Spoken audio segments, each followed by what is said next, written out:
Every tractor company had to solve the same diesel emissions mandate. Almost every one solved it the same way and stuck the owner with the bill. Deere and Kioti went with a diesel particulate filter, so their owners babysit a warning light, sit through forced regeneration cycles, and sometimes watch a dealer bake a clogged filter in an oven. One company refused to build it that way.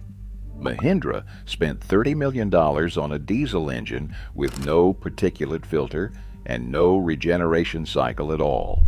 If this approach keeps spreading the way it already has, it could quietly reset what every tractor engine looks like under the hood. Nobody at the dealership is going to walk you through why one engine skips the filter and another one doesn't. Subscribe, because that is the stuff that actually saves you money. This story does not start with some lone engineer tinkering in a garage. It starts with a boardroom decision and a number nobody wants to spend. Mac Payne is Mahindra's Director of Dealer and Product Development, and he laid this out plainly in an interview with Tractor.com. Switching to Mahindra's mCRD system added roughly 15% to the cost of building each engine. That lines up with, or beats, what competitors spent chasing the same emissions rules. For a company the size of Mahindra, going up against giants like Deere and Kubota, that 15% was not a rounding error tucked into a spreadsheet somewhere. It was a BET that owners would eventually notice the difference under the hood, even if nobody at the dealership ever explained it to them. Payne confirmed something buyers actually care about too. Fuel consumption stayed on par with the older Tier 3 engines, and horsepower was not quietly detuned to hit emissions targets, a trick some other brands leaned on to make the numbers work. On the service side, a dealer only needs a diagnostic tool worth about $600 plus a laptop to work on these engines. A single failed particulate filter can cost a lot more than that down the road. And that gap is really the whole pitch in one comparison. Here is the part that matters most. Mahindra did not bolt a patch onto an existing engine. They redesigned the crankcase, the crankshaft, the piston, and the fuel system from the inside out, building the engine to run clean from the start instead of cleaning up the exhaust after the fact. So how does an engine skip the filter and still pass emissions testing? Two things do the work. A diesel oxidation catalyst cleans up the exhaust side. A higher rate exhaust gas recirculation system working with positive crankcase ventilation handles the combustion side. Neither one traps and burns soot the way a particulate filter does, which is exactly why there is nothing to clog and nothing to bake in an oven. Underneath it all sits a Bosch common rail fuel system, pushing fuel at 23,000 pounds per square inch in several tiny injections on every single stroke. That precision timing is the real reason the engine burns clean enough to skip a filter altogether, instead of relying on a filter downstream to catch whatever did not burn cleanly the first time through the cylinder. Mahindra is not the only small tractor brand skipping the filter this way. Other brands use a similar setup at the low end of their lineup too. What sets Mahindra apart is scale.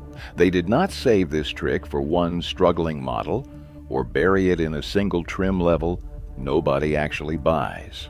They built it into their entire compact utility and utility lineup, from the small 1600 series all the way up to the big 9000 series. That's a company betting on one idea across the whole lineup, not patching one weak spot and hoping nobody notices. And it means a shopper doesn't have to hunt for the one model that got the good engine. Now for the numbers. $30 million went into this redesign. The fuel system runs at 23,000 pounds per square inch. The 1600, 2600, and 4500 series come with a full 7-year warranty, capped at 3,000 hours, with no deductible on covered powertrain repairs. And the lineup runs wide, stretching from the small 1600 series to the 9000 series, covering everything from a light property tractor to serious utility work, which means the same engineering philosophy is backing a homeowner's weekend mower and a contractor's daily driver alike. Take the 3600 series as a real example. It runs 40 to 49 horsepower. The engine displaces 166.7 cubic inches. It can lift up to 2,700 pounds at the 3-point hitch, and it holds 14.5 gallons of fuel. That's enough lift and fuel range to run most attachments a homeowner would actually put on a tractor this size, whether that's a box blade, a rear tiller, or a loaded pallet fork. Base pricing on Mahindra's smaller series starts around $28,000 for the 1600, just under $28,000 for the 2600, and around $32,000 for the 4500. That puts Mahindra in the same rough neighborhood as other compact tractor brands, priced like serious equipment, which lines up with what the warranty and lift numbers already suggest it is. Nobody should mistake this for a budget shortcut engine bolted onto a cheaper machine. Here's why this still matters right now, and not just as an old headline from 2012. Mahindra first rolled out mCRD in August of that year on the 8560 and 83 horsepower model. This technology is well over a decade old, but walk onto a dealer lot today and look at a 2026 model, year 1626 SST, and the selling point is still front and center. No particulate filter, no regeneration downtime. While Deere and Kioti owners are still dealing with regen complaints in 2026, Mahindra is still building brand new tractors on the same filter-free approach it committed to years ago. That's not a gimmick that faded out after one product cycle. It's a decade-long field test that already proved itself, at a moment when every other major brand is still stuck defending the filter to its own customers. Now consider what the other side of that bet actually costs owners.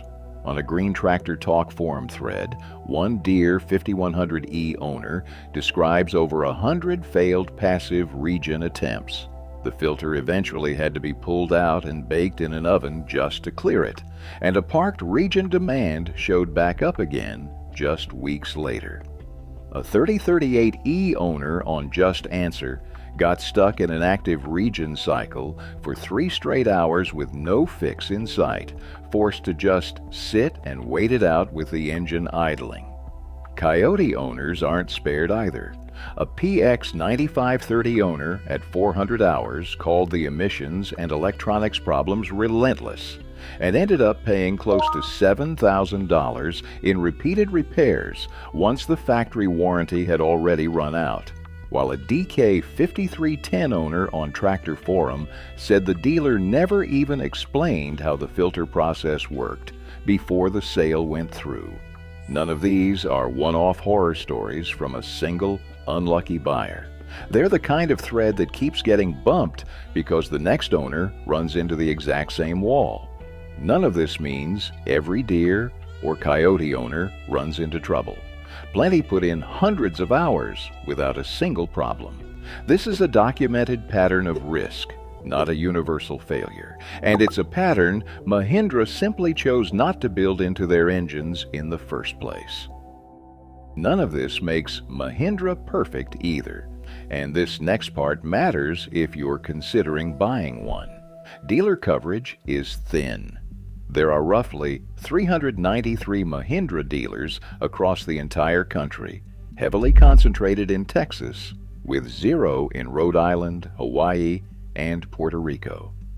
Parts and service depend a lot on where you happen to live, and that geography is worth weighing seriously before you fall in love with the engine alone. The Better Business Bureau has complaints on file about parts taking months to show up and customer service that's inconsistent from one warranty claim to the next. A recurring theme on Tractor Forum backs this up. Owners generally agree the tractors themselves are solid, well-built machines, but what varies wildly is the dealer who sold it and who shows up to service it afterward. One more thing worth asking your dealer about directly before you sign anything. Mahindra's fuel delivery system has a known weak spot, a missing lift pump. That's a separate issue from the engine itself, not a flaw in the mCRD design specifically, but it's the kind of detail that only comes up if you already know to ask. So where does that leave you? Mahindra solved a real engineering problem the hard way by redesigning the engine from the ground up instead of bolting a filter onto the tailpipe and calling it done. They built their entire lineup around it and kept building on it for over a decade, which is a template every other manufacturer will eventually have to answer for. But respecting the engineering doesn't mean ignoring the ownership side. Whether your experience matches the engine's promise depends almost entirely on which dealer sold it to you and who shows up when something needs fixing. Somebody in your circle is still shopping for a tractor based on the sticker and the paint job. Send them this before they sign. And if you've already lived through a bad regen cycle, or you're running an mCRD Mahindra that has never once given you trouble, let us know in the comments below.